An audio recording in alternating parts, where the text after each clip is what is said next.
The Maharatna, Navratna and Miniratna statuses are essentially badges of honor and autonomy granted by the Indian government to the best performing central public sector enterprises (CPSEs) or government-owned companies. Intuitively, these titles signify a hierarchy of performance and grant increasing levels of operational and financial freedom, so these companies can compete with global private giants without needing constant government permission for every large strategic move.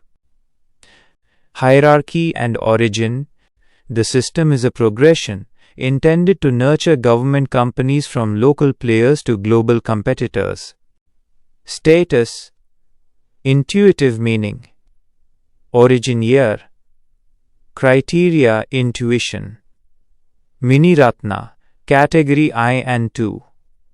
Small gem. 1997.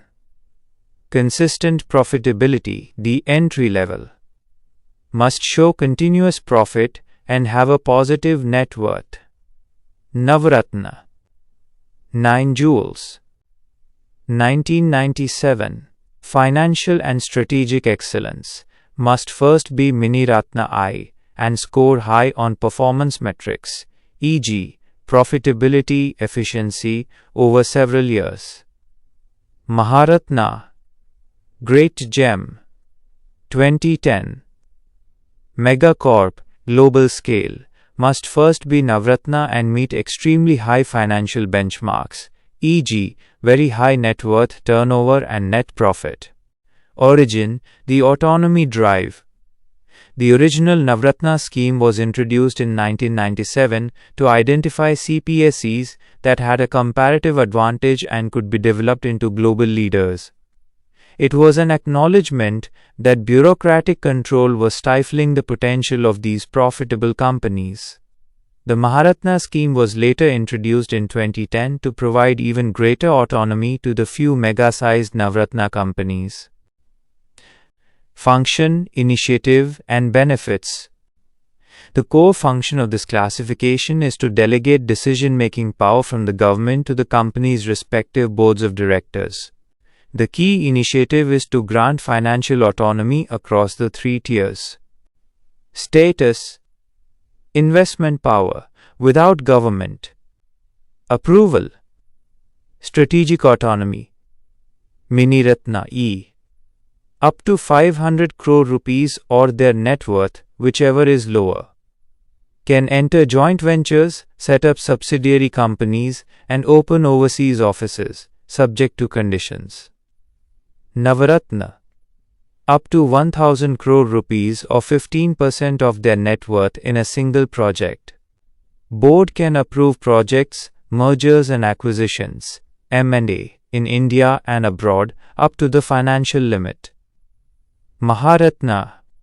Up to 5000 crore rupees or 15% of their net worth in a single project.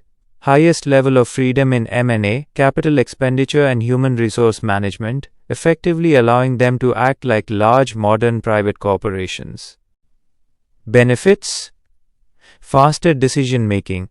Companies can respond quickly to market changes, tender opportunities, and business competition without waiting months for government sign-off. Global competitiveness.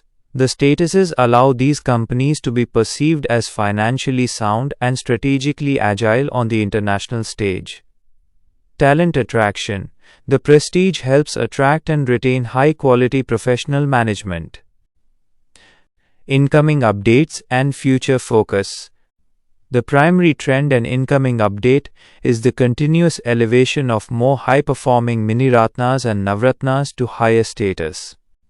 Focus on diversification.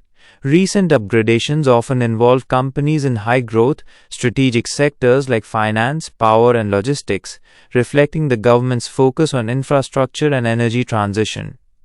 For example, upgrading companies involved in renewable energy or financial services allows them to quickly make large necessary investments in these forward-looking sectors. Sustaining performance. The continuous addition of companies to these elite tiers maintains a culture of competition and performance among all CPSEs, as every government company now has a clear benchmark for growth and the incentive autonomy to achieve it.